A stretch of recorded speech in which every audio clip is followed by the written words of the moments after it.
좌로나 우로나 치우치지 아니하고 다른 신을 따라 섬기지 아니하면 이와 같으리라. 아멘. 신명기 28장 7절부터 14절까지 본문입니다. 머리가 되고 위에만 있게 하시리라. 머리가 되고 위에만 있게 하시리라 라는 말씀의 제목입니다. 13절에 나와 있습니다. 신명기 28장 13절. 여호와께서 너를 머리가 되고 꼬리가 되지 않게 하시며 위에만 있고 아래에 있지 않게 하시리니 오직 너는 내가 오늘 내게 명령하는 내 하나님 여호와의 명령을 듣고 지켜 행하며. 자, 머리가 되게 하시고 꼬리가 되지 않게 하신다. 머리와 꼬리, 이것은 이제 하나님과 우리의 관계를 나타내는 표현으로 우리가 받으면 이 구절을 이해할 수 있습니다. 자, 머리가 되고 꼬리가 되지 않게 하신다 해서 머리는 하나님의 것을 가리키는 말이고 꼬리는 우리의 상태를 나타내는 말이 되겠죠. 따라서 머리가 되게 하신다라는 말은 하나님의 속성과 성분을 받고 닮아서 하나님의 말씀으로 하나님의 사람으로 살아가는 자가 되게 하신다는 내용으로 우리가 이해할 수 있습니다. 자, 성경에는 이와 비슷한 표현들이 많이 나오죠. 하나님과 우리의 관계를 나타내기 위해서 오늘 본문처럼 머리와 꼬리, 또 앞에 있는 것, 뒤에 있는 것, 또 위에 있는 것, 아래에 있는 것, 또는 좌우 등으로 표현합니다. 자, 머리는 하나님이고 꼬리는 우리 것이 될 것이고 앞에 있는 것은 하나님의 것, 뒤에 있는 것은 우리 것이 되는 거죠. 그래서 앞에 있는 것이 보통 목자가 이제 하고 뒤에는 양이 따라가기 때문에 우리는 이제 양이다 이렇게 이야기하기도 합니다. 자, 하나님은 위에 계신 분이시다 이렇게 얘기하고 우리는 아래에 있다라고 이야기합니다. 우리가 원래 하나님 반대편에 서서 좌측에 있었으나 이제 우측으로 벤야민이 되는 것을 하나님의 사람이 되는 것으로 설명하고 있는 것이죠. 이걸 이제 그 밑에 구절에는 이제 좌우로 치우치지 아니한다 이런 말로 설명하고 있는데 원래는 좌에서 우로 나아가게 하신다. 자, 하나님의 방향으로 하나님의 사람이 되게 하신다라는 뜻입니다. 자, 하나님의 것을 듣고 배우고 지키게 하셔서 우리가 더 이상 땅에 속한 사람이 아니고 하늘에 속한 사람이 되게 하실 것이다. 자, 이것을 그래서 어저께 말씀으로는 모든 민족 위에 뛰어나게 하신다. 자, 이 구절로 우리가 받았죠. 훌륭하다, 욥처럼 훌륭한 자다 또는 여호와를 경외하는 자가 되게 하신다라는 내용으로 우리가 이 말씀을 받을 수 있습니다. 그 다음에 나오는 구절도 그럼 해석이 되죠. 위에만 있고 아래에 있지 않게 하신다. 위에 있는다는 게 무슨 뜻이냐? 하나님의 사람으로 살게 하신다. 그런 말로 우리가 이해할 수 있습니다. 자, 육신의 본성이나 사람의 생각과 습관을 쫓아 나아가지 아니하고 하늘의 사람, 하나님의 성품을 닮은 하나님의 속성을 닮은 하나님의 사람으로 살게 하신다라는 것이죠. 자, 이것을 이제 구약에서는 애굽과 가나안으로 이야기해서 가나안 땅을 들어가는 것을 새로운 사람, 하나님의 사람으로 이야기하고 애굽에 남아있는 것을 옛사람, 옛성품이라고 이야기한단 말이죠. 자, 애굽에서 나와서 가나안으로 들어갔으니 새 사람이 되어야 되겠죠. 그러면 다시 돌아가면 안 됩니다. 애굽으로, 과거로, 옛날로, 육신으로, 땅으로 이렇게 가면 안 되겠죠. 하나님께서 그렇게 우리를 인도하여 내신 것처럼 하나님께서 원하시는 거룩한 성품을 담은 새 사람으로 만드신다. 자, 이 내용으로 설명하고 있습니다. 이것을 우리가 신앙적인 수준으로 우리가 이해를 해본다고 하면 이제 어른이 되게 하신다, 장성한 자가 되게 하신다라는 말로 이해할 수도 있습니다. 갈라디아서 4장 3절에 보면 우리도 어렸을 때에 이 세상의 초등학문 아래에 있어서 종노릇하였다. 사도 바울도 그런 말하죠. 내가 어렸을 때는 듣는 것이 아는 것이 어린아이 같더니 장성한 자가 됐을 때는 온전히 알게 됐다. 자, 어린아이 상태가 옛사람이고 육신의 사람이었다면 이제 하나님의 사람으로, 위의 사람으로, 앞에 있는 사람으로, 머리가 되게 하심으로 살게 하신다라는 것입니다. 에베소서 4장 13절 우리가 다 하나님의 아들을 믿는 것과 아는 일에 하나가 되어 온전한 사람을 이루어 그리스도의 장성한 분량이 충만한 데까지 이르리니. 자, 듣는 것과 아는 것과 사는 것이 하나가 된다는 뜻이에요. 원래 다 따로따로였잖아요. 듣는 것 따로, 아는 것 따로, 사는 것 따로. 들어도 잘 못해요. 우리는 듣지도 못하지만 들은다고 해서 바로 몸으로 반응하지 않습니다. 그래서 말은 많이 하지만 지키지 못할 때 그건 이제 싱그러운 울리는 꽹과리라고 말을 하죠. 세상에서도 이런 분들 많습니다. 우리의 신앙도 이와 같을 때가 많아요. 말로는 뭐든지 할 것 같고 말로는 모르는 것이 없는데 실제로 그 삶을 살아내느냐, 그렇지 못하단 말이죠. 듣는 것과 아는 것과 행하는 것이 다 그때그때 다르거나 왜곡되거나 다 나뉘어져 있습니다. 근데 이게 다 하나가 되었다라고 하는 것은 바로 장성한 분량, 믿음의 수준에 오르게 되었다. 하나님의 거룩한 상태까지 이르게 되었다. 이렇게 이야기하고 있습니다. 이것이 이제 신앙의 궁극적인 목표와 내용이 되겠죠. 우리가 예전에는 듣는 것도 다 따로, 아는 것도 따로, 행하는 것도 없이 외식하고 껍데기만 있었던 신앙이었다가 이제 알보게 되고 내용도 채워지고 또 모든 것이 듣는 것과 말하는 것과 행동하는 것이 다 하나로 연결되어 있는 것. 그래서 마치 그리스도의 장성한 분량까지 성장하게 되는 것을 오늘은 머리가 되게 하십니다. 위에만 있게 하신다라는 말씀으로 주고 있습니다. 저와 여러분들을 그 의도대로 만들어가 주실 줄 믿습니다.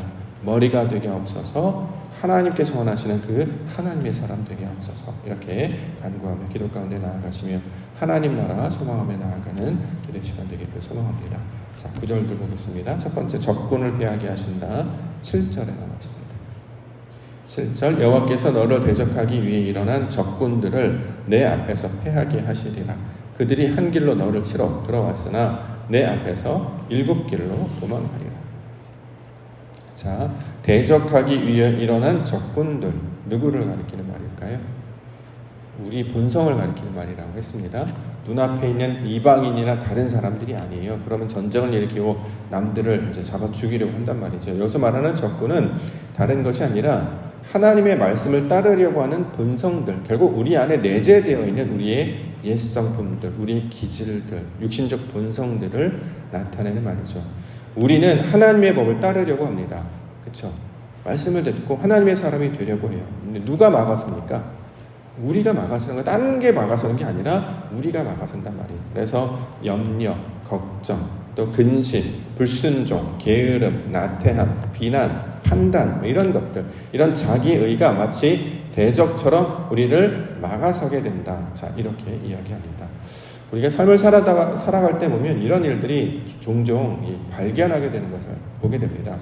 우리가 평온할 때는 이런 게 있는지도 몰라요. 그런데 언제 이런 게 상황이 발생되냐면 우리가 긴장할 때, 낯선 상황이 있을 때, 우리가 내용을 잘 알지 못하는, 어떻게 해야 될지 모를 때, 감당하기 좀 벅찰 때, 또는 낯선 일을 만날 때 이래 우리가 긴장하거나 당황하게 됩니다. 그럼 어떻게 돼요? 하나님이 해주실 거야 믿음을 가지고 차분하게 바라보는 것이 아니라 조급해지죠. 마음이 막 울렁울렁하면서 이제 흥분하게 되기도 하고요. 또는 염려하거나 더 나아가서 당황하게 됩니다. 그래서 하나님이 하실 것을 자연스럽게 받아들이면서 하나님의 숨으로, 하나님의 호흡으로 거기에 보법을 맞춰서 천천히 나아가지 아니하고 자꾸 내 숨으로, 내 방식으로 하려는 유혹들을 느끼게 된단 말이죠. 그런데 하나님께서 그와 같은 성분을 가진 자를 이기게 하셔서, 적군을 패하게 하셔서, 마침내 그 일을 이겨내는 자로 살게 하신다. 이렇게 설명하고 있습니다. 신약에서는 이제 7 귀신 들린 자로 설명하기도 하는데, 막달라 마리아가 이제 대표적인 사람이었죠. 근데 그가 예수님을 만납니다. 그랬더니 인생이 달라져요. 어떻게 달라지냐면 예수님만 따르는 자로 바뀌게 된단 말이죠. 이전에는 이렇게도 살고 저렇게도 살고 그때그때 다르고 상황이나 또 어떤 우리에게 나타난 이 위기 상황, 거기에 맞춰서 어떻게 하든지 이걸 헤쳐나가려고 때로는 거짓말도 하고, 때로는 옛 본성대로 살기도 하고, 때로는 술수를 부리기도 하고, 때로는 당황하기도 하고, 때로는 비난하기도 하고, 이랬다 저랬다 한단 말이죠. 그런데 그리스도 예수를 만나면 내 참주인이 누군지를 알기 때문에 온전히 그만 바라보는 인생으로 바뀌게 되는 것입니다. 실제로 그의 인생은 예수님을 만난 다음에 온전해지고 나서 어떻게 되냐면 예수님만 따르는 사람으로 바뀌게 되었죠. 그래서 예수님이 돌아가셨을 때 무덤가에 가장 먼저 찾아갔고, 얼마나 예수님을 믿고 따르고 순종하려고 했는지, 예수님이 무덤에 있으셨다는 소식을 듣고도 두려워하지 아니하고 예수님을 만나기 위해서 새벽부터 달려가죠. 실제로 그는 그 믿음대로 부활하신 예수님을 처음 만나게 된 영광을 누리게 됩니다. 결국 듣기만 하였다가 눈으로 보게 되는 그 욥의 고백을 막달라 마리아 실제로 우리가 경험하게 된단 말이죠. 우리가 이제 일상 가운데서도 이런 일들이 자주 발생이 되는 것을 이제 느끼게 되는데, 오늘 말씀을 보면 하나님께서 적군을 패하게 하신다. 우리 안에 여전히 저 밑에 깔려 있다가 살아 숨쉬다가 우리가 힘들 때 불쑥불쑥 올라오르는 우리의 기질들, 우리의 성질들, 나의 욕망들, 나의 어떤 자기의 의들, 이런 것들이 나타날 텐데, 그때 말씀은 뭐라고 얘기하냐면 그 적군들을 내 앞에서 패하게 하신다. 자, 그래서 우리로 이기게 하신다. 이게 바로 하나님이 하시는 일이다. 자, 이렇게 이야기하고 있습니다. 때로는 탓하려고 하거나 비난하려고 하거나 원망하려고 하거나 또는 낙심하려고 하는 그런 마음들을 하나님께서 다스려 주신다는 거예요. 왜 그렇습니까? 하나님이 우리와 함께 하시기 때문에. 그래서 하나님께서 우리를 지켜내시고 보호하시기 때문에 그러한 우리의 옛 성품과 기질 가운데서 벗어나게 하실 것이다. 이렇게 약속하고 있습니다. 그래서 두려워하리라 라는 말씀을 설명하고 있는데요. 10절. 땅의 모든 백성이 여호와의 이름이 너를 위하여 불리는 것을 보고 너를 두려워하리라. 전 이 구절이 되게 재밌다라는 생각이 들었습니다. 자, 땅의 모든 백성이 여호와의 이름이 너를 위하여 불리는 것을 보고 너를 두려워하리라. 이제 여기서 말하는 너는 우리를 가리키는 말이잖아요. 세상이 우리를 보고 두려워한다 이렇게 얘기합니다. 여기서 말하는 건 이제 무섭다, 덜덜 떤다 이런 개념이라기보다 너무 잘 될 때 이런 표현 쓰지 않습니까? 너 요즘 너무 잘 나가는데 너 너무 잘 돼. 이제 좀 무서워지려고 하. 너가 잘 되라고 복을 빌었지. 복 많이 받아. 잘 됐으면 좋겠어. 이렇게까지 잘 되라고 기도한 건 아닌데 너무 잘 되는 거 아니? 좀 무서운데 이런 표현으로 이해하면 좋겠다라는 생각이 들어요. 이걸 이제 두려워하리. 우리를 보고 덜덜 떤다가 아니라 왜냐? 하나님께서 우리와 함께 하시기 때문에 자, 모든 일이 형통하게 되고 잘 되게 된다라는 거죠. 예를 들어서 이제 요셉 같은 경우 형제들에게 미움을 받고 팔려갔습니다. 그럼 망해야 되잖아요. 근데 망하지 않았어요. 보디발의 집에 가서 총무의 역할을 감당했단 말이죠. 그럼 힘들고 어렵기 때문에 원망하거나 또는 두려워하거나 또는 형제들을 비난하거나 다른 것에 마음을 뺏길 것 같은데 그렇게 하지 않았어요. 하나님께서 복 주시니까 그는 자기에게 맞게 총무의 일을 성실하게 감당했습니다. 그래서 요셉과 그의 가정에도 복을 주셔서 모든 것들이 형통하게 되는 것을 이루어지는 거죠. 자, 때로는 잘 안 될 줄 알았는데 너무 잘 되고 있죠. 더 심각하게는 감옥에도 갇힙니다. 보디발의 아내 때문에 자, 요셉은 감옥에 갇혀요. 감옥에 갇혔습니다. 자기가 죄가 있어서 감옥에 갇힌 것도 아니었단 말이죠. 그러면 원망하고 비난하고 미워하고 투덜거리고 나 삐뚤어질 거 아무것도 안 할 거야. 그렇게 어린아이처럼 막 떼쓰고 소리 지르고 올 것도 그러지 않았어요. 감옥 가서도 잘 살았습니다. 그래서 간수가 맡겨진 일 자기 일처럼 받아서 열심히 살았단 말이죠. 아니 이 사람 힘들다고 원망하라고 그렇게 비평하고 그렇게 자신을 미워하는 사람이 되게 하려고 했는데 하나님께서 그와 함께 하셔서 형통한 자가 되니까 어디를 가든지 흔들리지 않는 거예요. 너무 잘 되는 거 아니겠습니까? 그가 하는 일, 그의 성품들, 그가 나타난 모든 일이 너무나 잘 되는 것. 자, 그것을 보고 사람들이 여호와의 영광이 함께 하신다. 그래서 그를 두려워한다라고 이야기한다라는 것이죠. 저와 여러분들 이제 그러한 말씀으로 하나님께서 복을 주셔서 은혜를 주실 것이다 이렇게 이야기합니다. 왜 이런 일이 벌어지는지는 바로 앞 구절에 설명합니다. 8절과 9절에 여호와께서 명령하사 내 창고와 내 손으로 하는 모든 일에 복을 내리시고 내 하나님 여호와께서 내게 주시는 땅에서 내게 복을 주실 것이며 여호와께서 내게 맹세하신 대로 너를 세워 자기의 성민이 되게 하시리니 이는 내가 내 하나님 여호와의 명령을 지켜 그 길로 행할 것임이니라.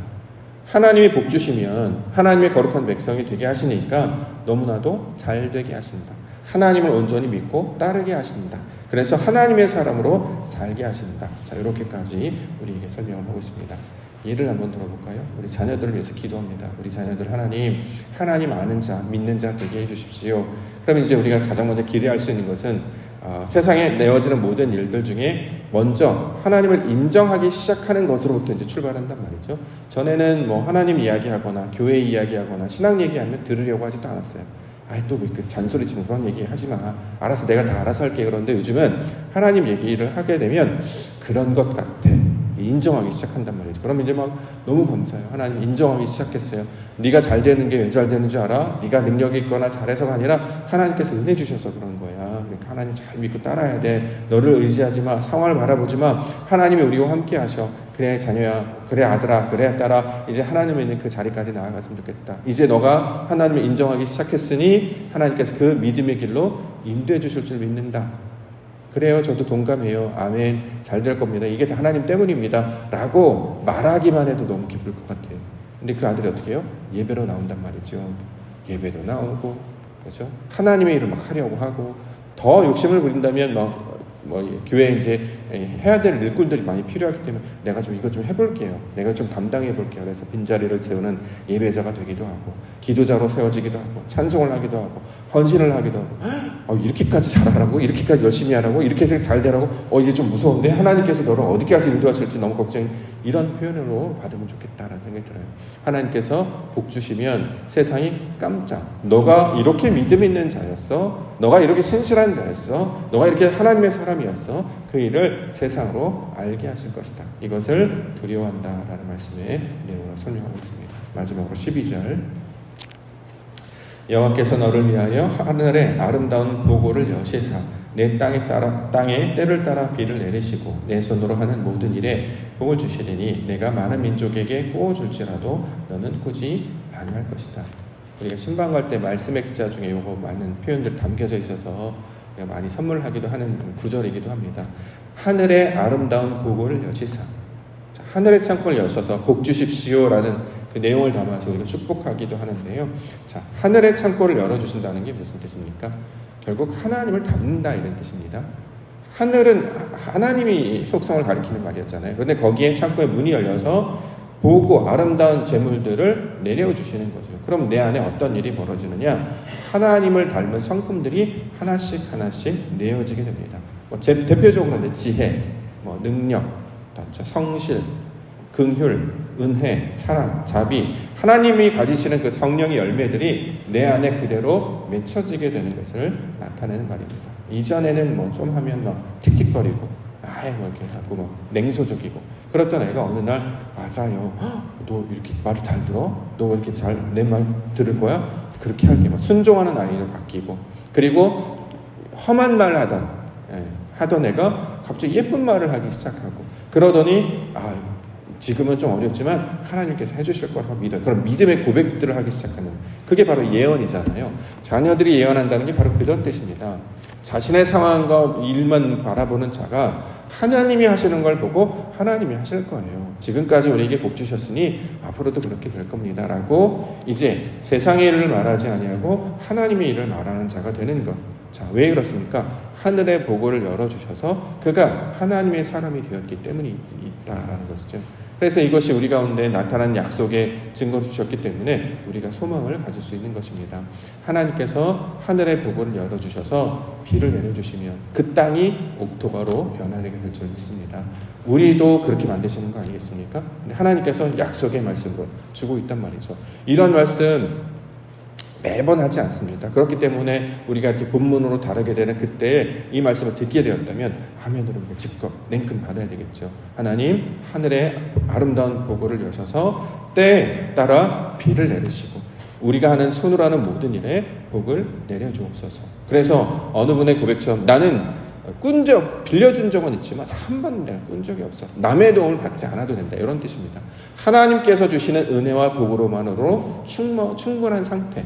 자, 그래서 하나님의 은혜와 복임을 내가 직접적으로 경험한 상태를 나타내서 설명하고 있습니다. 자, 이것을 머리가 되게 하시고 위엄을 있게 하시고 하나님의 사람으로 풍성하게 하시는 복 있는 사람으로 만들어 가실 것이다. 자, 이렇게 약속의 말씀을 주고 있습니다. 이 말씀 오늘 우리 함께 믿음으로 아멘으로 받고 하나님의 하신 일을 기대하는 우리 믿음의 성도와 교회가 되기를 원합니다. 우리의 하나님이 행하여 주실 줄 믿습니다. 그것이 바로 예언이란 말이죠. 우리 하나님이 이렇게까지 잘 되게 하실 줄은 몰랐어요. 이제 좀 두려운데, 좀 무서운데 이렇게까지 라는 기대를 하고 얼마만큼 하나님께서 은혜 주시는지 복 주시는지를 우리가 기대하며 소망 가운데 기도 가운데 나아가시는 우리 성도님들과 교회 되십니다. 주님의 이름으로 축복합니다.